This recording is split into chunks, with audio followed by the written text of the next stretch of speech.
বাংলাদেশ জাতীয়তাবাদী দল বাংলাদেশের মানুষকে তার মৌলিক অধিকার দিবে। আগামীতে ছাত্রছাত্রীদের বেতন ফ্রি করে দেওয়া হবে। যদি আমি আল্লাহ আপনাদের দোয়ায় নমিনেশন পেয়ে আপনাদের বোর্ডে এমপি হইতে পারি, সোনারগাঁর আপনাদের লাড়কি দেওয়ার কাজ করতে হবে না। যখন মানুষ কথা বলতে ভয় পায় তখন একজনের কণ্ঠই হয়ে ওঠে সবার প্রতিধ্বনি।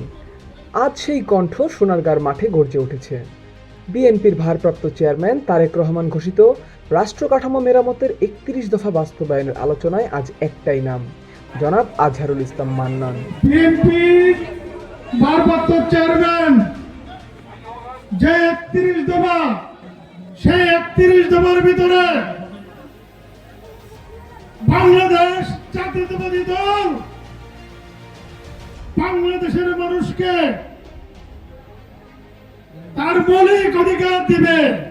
বিগত 16 বছর দিতে পারেন নাই, পারছেন না বেরিরা?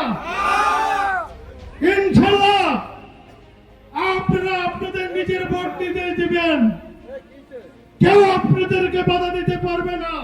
যদি আগামীতে আল্লাহ রহমতে রাষ্ট্রপতি বেগম খালেদা জিয়া ক্ষমতা আসে, সকল ছাত্রছাত্রীকে বিএনপির আমলে কিন্তু ক্লাস 10 পর্যন্ত স্কুলের বেতন ফ্রি করে দেওয়া হয়েছিল।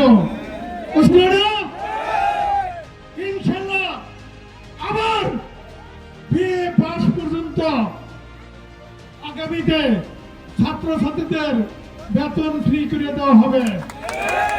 আগামীতে পুরুষদের যদি বাংলাদেশ জাতীয়তাবাদী দল বিএনপি ক্ষমতা আসে, আপনাদেরকে 50,000 টাকা করে সুদবিহীন কৃষি ঋণ দেওয়া হবে।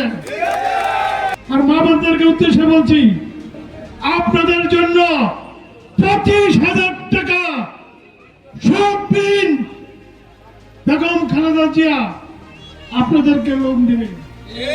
আপনারা সেই 25,000 টাকা 5 বছরে পরিশোধ করবেন, কোনো সুদ নেওয়া হবে না।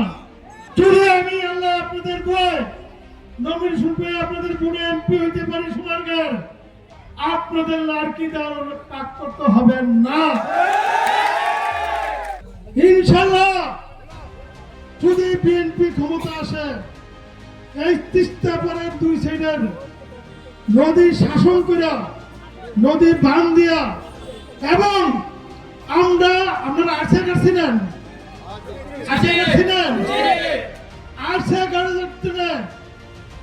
পানি সেই রংপুর নিব।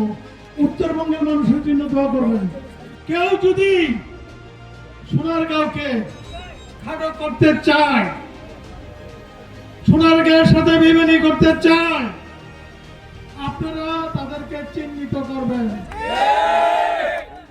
আগামীতে আপনাদের কাছ থেকে দামে শীষে ভোট চাই, দিবেন না? তার কণ্ঠে ছিল চ্যালেঞ্জ, ছিল বিশ্বাস।